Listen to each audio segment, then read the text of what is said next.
Asam amino sangat penting pada berbagai macam proses yang terjadi di dalam tubuh kita.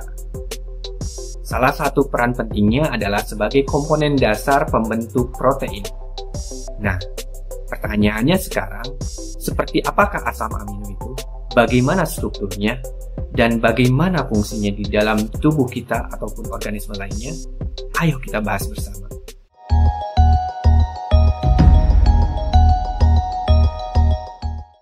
Secara kimia, asam amino adalah senyawa organik yang mengandung dua bagian utama, yaitu gugus amino dan juga gugus asam karboksilat.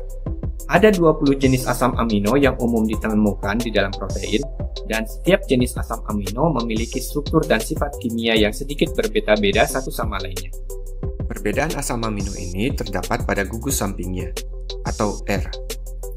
Asam amino dibagi menjadi dua jenis utama, yaitu asam amino esensial dan non-esensial. Asam amino esensial adalah asam amino yang tidak bisa diproduksi oleh tubuh, sehingga harus didapatkan dari makanan atau minuman. Ada 9 jenis asam amino esensial, yaitu fenilalanin, valin, treonin, triptofan, metionin, leusin, isoleusin, lisin, dan histidin.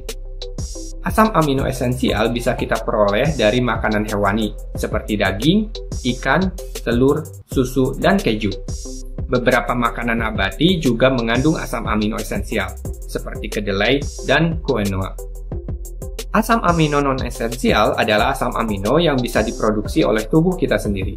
Ada 11 jenis asam amino non-esensial, yaitu alanin, arginin, asparagin, asam aspartat, sistein, asam glutamat, glutamin, glisin, prolin, serin, dan tirosin. Asam amino non-esensial juga memiliki fungsi-fungsi penting di dalam tubuh, seperti mempercepat penyembuhan luka, melancarkan peredaran darah, memperkuat kekebalan tubuh, dan membantu penyerapan mineral. Fungsi utama asam amino adalah sebagai bahan pembangun protein di dalam tubuh.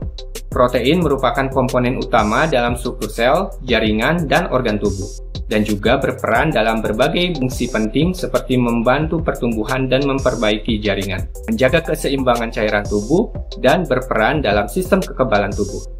Selain itu, asam amino juga berperan dalam berbagai proses biokimia penting. Beberapa asam amino dapat berfungsi sebagai neurotransmitter yang bertanggung jawab untuk mentransmisi sinyal antar sel saraf dalam sistem saraf pusat.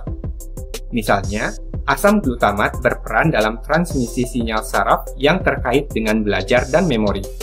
Beberapa asam amino juga berfungsi sebagai prekursor dalam sintesis senyawa biologis lainnya. Contohnya adalah fenilalanin dapat diubah menjadi tirosin, yang selanjutnya dapat digunakan dalam sintesis neurotransmitter seperti dopamin dan epinefrin. Asam aspartat dan asam glutamat dapat diubah menjadi senyawa penting seperti asam nukleat dan senyawa energi seperti adenosin trifosfat atau ATP. Selain peran utamanya dalam tubuh manusia, asam amino juga memiliki peran penting dalam industri dan pengobatan. Mereka digunakan dalam industri suplemen protein, makanan olahraga, dan juga makanan bayi. Beberapa asam amino juga digunakan dalam produksi obat-obatan, seperti antibiotik, insulin, dan juga vaksin. Penting untuk dicatat jika kekurangan atau ketidakseimbangan asam amino di dalam tubuh dapat menyebabkan masalah kesehatan serius. Kekurangan asam amino esensial dapat menyebabkan gangguan pertumbuhan, penurunan fungsi kekebalan tubuh, dan masalah metabolisme. Oleh karena itu, penting agar kita selalu menjaga pola makan yang seimbang dan memastikan asupan asam amino yang cukup. Setelah mendengarkan pemaparan tadi, saya harap Anda sekarang mengetahui dan memahami apa itu asam amino dan bagaimana perannya di dalam tubuh kita sendiri.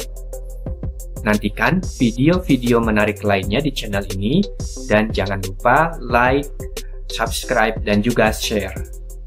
Bye!